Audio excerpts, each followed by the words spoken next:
Hey everyone, this is Miss Tiffany here, and we are going to be reviewing what we did today for CC Cycle 1, Week 14. We always start with our geography, so we're going to do our geography. We did Ancient Africa, and the first thing that we did is we kind of highlighted or put a little dot for our locations, and then we took our African safari animals on a safari. So first we started with Ancient Africa. We did Ancient Ghana, right here in the middle, right here in the circle. Ancient Ghana, Ancient Mali, Western Sahara, Fez, and Tangier, right there. So that is what we did for geography. For our timeline leader helped us go over with the cards. We did the cards 3 first, then we added 2 more. We did the first 5 cards, and then we added all 7. And then we had them hang up, and of course our timeline leader helped with that. And these are the cards that we did. Cards 92 through 98, and it was Columbus sails the Caribbean, Age of Absolute Monarch, circa 1500 to circa 1800, and then Protestant Reformation, Spanish conquistadors in the Americas, Calvin's Institute of the Christian Religion, Council of Trent, Baroque period of the arts. So that's what we did for history. Nope, that's what we did for timeline. For history, the question is, tell me about trade in Africa. And these are the actions that we came up with, or that I showed the kids in class. In 700, Ghana was known as the land of gold. The Mali nation took control of the gold trade, so trading like this, in 1240, and established Timbuktu, so a T with your fingers and 2 fingers out, Timbuktu, as a center of trade, culture, and learning.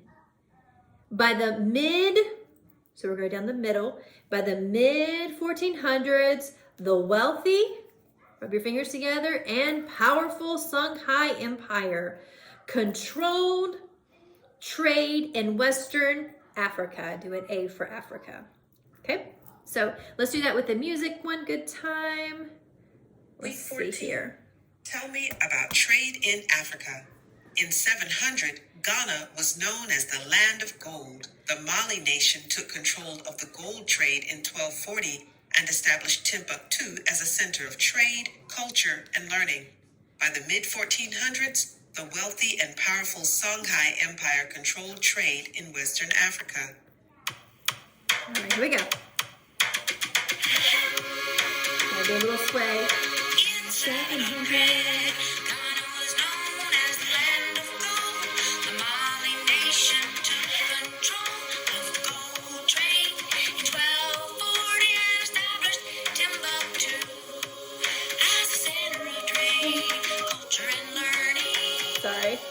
By the mid-1400s, the wealthy and powerful Songhai Empire controlled trade in Western Africa. In 700, Ghana was known as the land of gold. The Mali nation took control of the gold trade in 1240 and established Timbuktu as the center of trade, culture, and learning. By the mid-1400s, the wealthy and powerful Songhai Empire controlled trade in Western Africa.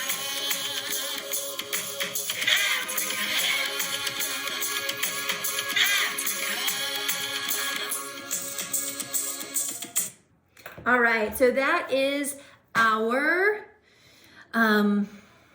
that's our history.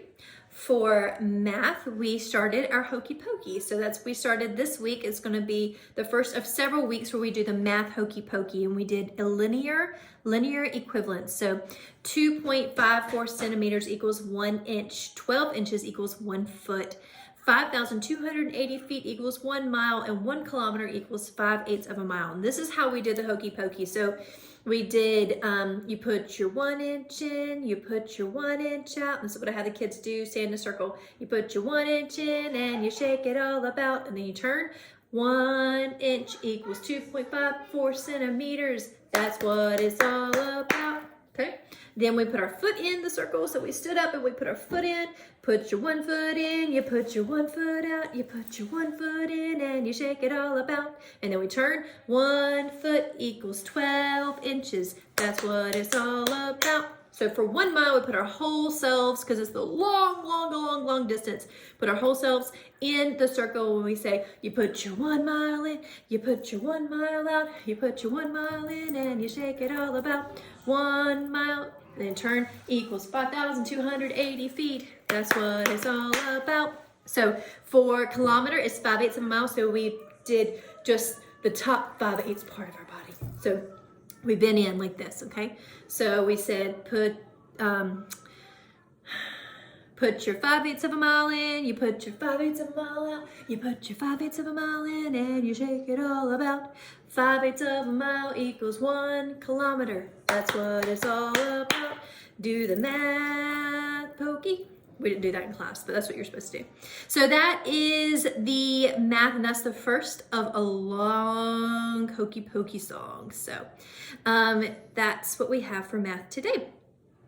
For Latin, we did the same as last week, which is the noun cases to deep and wide. So we did nominative, subject, genitive, possessive, dative, indirect object, accusative, direct object, ablative, object of the preposition. And we just sang that several times, and we did where we start off low, and then we started off a little bit louder, and then our regular voices, we stood up straight, and then we made big giants and we sang it loud and low, so we didn't have a bunch of screaming kids. So we did that for noun cases in Latin. For English, we are starting our helping verbs. So it's actually to the tune of Jingle Bells. And when we actually start singing our helping verbs, we sing to the dashing through the snow part. So the actual definition is to the Jingle Bells chorus, I guess. So it's let's see, a helping verb helps another verb assert action, being, or existence. So that's English, and we will add to that as we get into our helping verbs later on. For science, the question is, what are 3 kinds of rocks? 3 kinds of rocks are sedimentary, metamorphic, and igneous. Now, this is hard, as you saw in class, for me to remember exactly how this starts. So let me see if I can get this. We attempted to make the beat. We're doing it to the tune of We Will Rock You. So it's table, table, clap.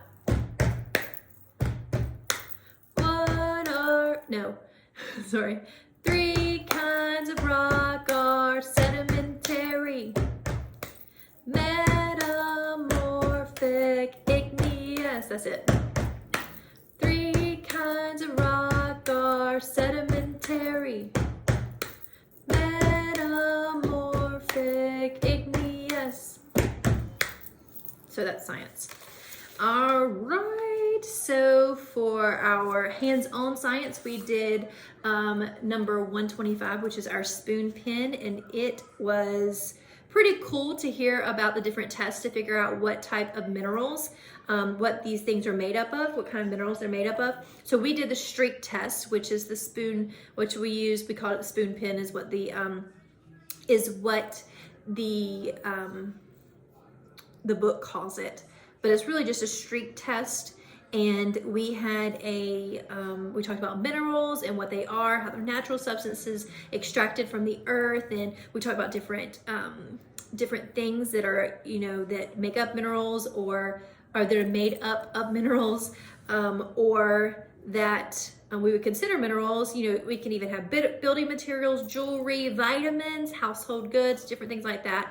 And we talked about how do scientists identify these different kinds of minerals. And of course, what we did was the streak test, which we used a metal spoon, and we drew a line, or we just traced it or drug it across the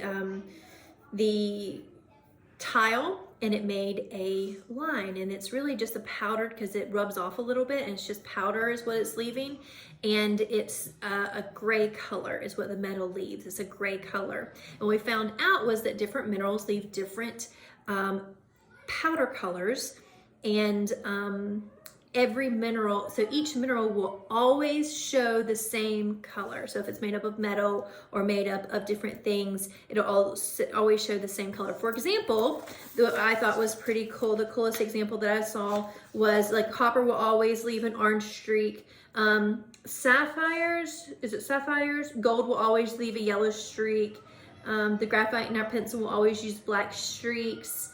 And I'm looking for my colors. I know, okay. So sapphire stone comes in all kinds of different colors. It comes in blue, it comes in pink, purple, yellow, green, orange, black, or even clear. Sapphires come in that stone, that precious stone. So here's a little bit of a color, if you can see that.